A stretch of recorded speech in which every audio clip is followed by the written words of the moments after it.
Nagpur airport के हस्तांतरण पर मुख्यमंत्री ने कहा कि जीएमआर के जरिए शहर को अत्याधुनिक अंतर्राष्ट्रीय एयरपोर्ट मिलेगा।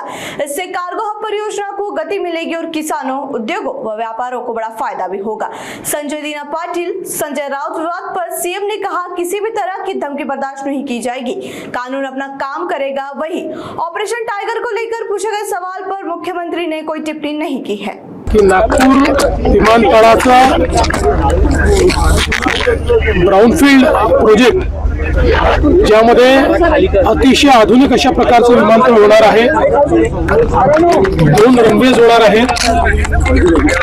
अशा विमानतळाच्या आज हस्तांतरणाचा कार्यक्रम या ठिकाणी होतोय। देशाचे माननीय प्रधानमंत्री नरेंद्र मोदीजी आणि एव्हिएशन मिनिस्टर राजूजी यांचे मी मनापासून आभार मानेन। महाराष्ट्र सरकारने हा जो प्रस्ताव पाठवला होता त्याला केंद्र सरकारने मान्यता दिली आहे आणि आता अतिशय आधुनिक अशा प्रकारचा एअरपोर्ट हा नागपूरला जीएमआरच्या माध्यमातून या ठिकाणी तयार होणार आहे।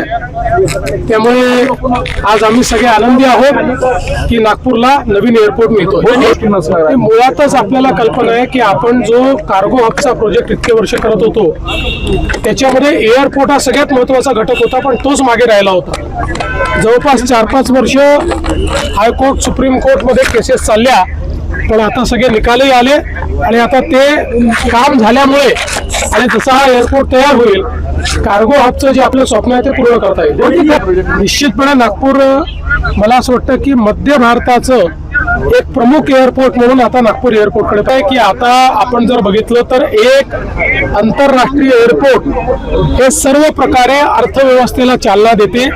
त्यामुळे शेतकरी असो, उद्योग असो, सर्व प्रकारच्या अर्थव्यवस्थेला मोठी चालना आहे। आम्ही उडवू देणार नाही आणि पोकळ धमक्यांना कोणी घाबरूही नये आणि कोणी धमक्या देत असेल तर त्याला पोलीस योग्य उत्तर देतील।